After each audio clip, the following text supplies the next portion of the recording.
बादशाह की सिफारिश से गुलाम गिरफ्तार होने से बच जाता है। और सिर्फ इतना ही नहीं, जब बादशाह को गुलाम से पता चलता है कि उसके साथ जो लड़की है उसके पास रहने का कोई ठिकाना नहीं है और उसके बाप का तो पहले ही इंतकाल हो चुका है, तो बादशाह कहता है, गुलाम तू फिक्र मत कर, उस लड़की को मेरे फार्म हाउस ले आ, मैं उसके रहने का कोई बंदोबस्त कर दूंगा और वैसे भी इसी बहाने तू सुंदर घर वापस आ जाएगा। भाई तुझे गए हुए काफी दिन हो चुके हैं। गुलाम शुक्रिया अदा करता है और फोन रखते ही सुंदरी को खुशखबरी देता है, मेरे दोस्त ने तुम्हारे रहने का इंतजाम कर दिया है। मैंने पहले भी बताया था ना, उनका नाम बादशाह है और वो इस इलाके के नए वजीर हैं। सुंदरी के दिल में हल्का सा सुकून आता है। उसे लगता है कि जिस तरह गुलाम एक अच्छा इंसान है, शायद बादशाह भी वैसा ही होगा। पर बेचारी को क्या पता, जिस बादशाह के पास वह जा रही है वह कोई और नहीं बल्कि वही शख्स है जिससे वह नफरत करती है। वही आदमी जिसने रास्ते में उसे एक नाचने वाली समझकर उसकी कीमत पूछी थी। चीप इंसान।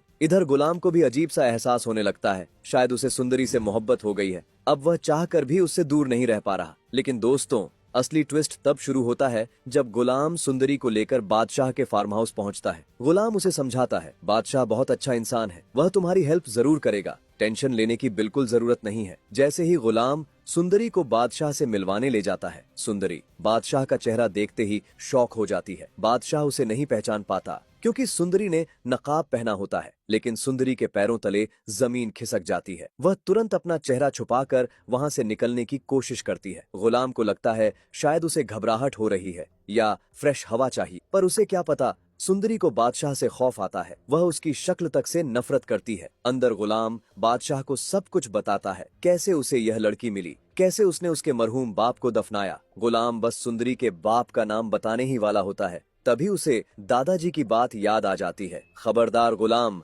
अगर तेरे मुंह से आशिक अली का नाम निकला तो। और गुलाम बादशाह को आशिक अली का नाम नहीं बताता। अब सीन और भी कॉम्प्लिकेटेड हो चुका है। एक तरफ गुलाम के दिल में सुंदरी के लिए प्यार बढ़ रहा है, दूसरी तरफ सुंदरी के दिमाग में डाउट पे डाउट। उसे लगता है कहीं उसने गुलाम पर भरोसा करके गलती तो नहीं कर दी। अगर गुलाम इतना शरीफ है तो वह बादशाह जैसे घटिया आदमी के साथ क्या कर रहा है? क्या उसे नहीं पता बादशाह ने मेरी बोली लगाई थी? कहीं गुलाम ने मुझे धोखा तो नहीं दिया? कहीं पहले से दोनों मिले हुए तो नहीं थे? सुंदरी के दिमाग में 100 सवाल घूमने लगते हैं। वह डिसाइड करती है यहाँ से निकलना ही बेहतर है और फिर बिना किसी को बताए वहाँ से भाग जाती है। थोड़ी देर बाद गुलाम बाहर आता है पर सुंदरी वहाँ नहीं होती। वह टेंशन में अंदर जाकर बादशाह को बताता है, सुंदरी गायब हो चुकी है। बादशाह भी हैरान, अभी तो यहीं थी, गई कहाँ? लेकिन दोस्तों, असली धमाका अब होता है। सुंदरी सीधा जहांदाद के हाथ लग जाती है। जहांदाद के आदमी उसे किडनैप करके एक अंधेरे गोदाम में बंद कर देते हैं, पता नहीं कैसे। पर जहांदाद को सब पता चल चुका था कि गुलाम सुंदरी को बादशाह के पास ले आया है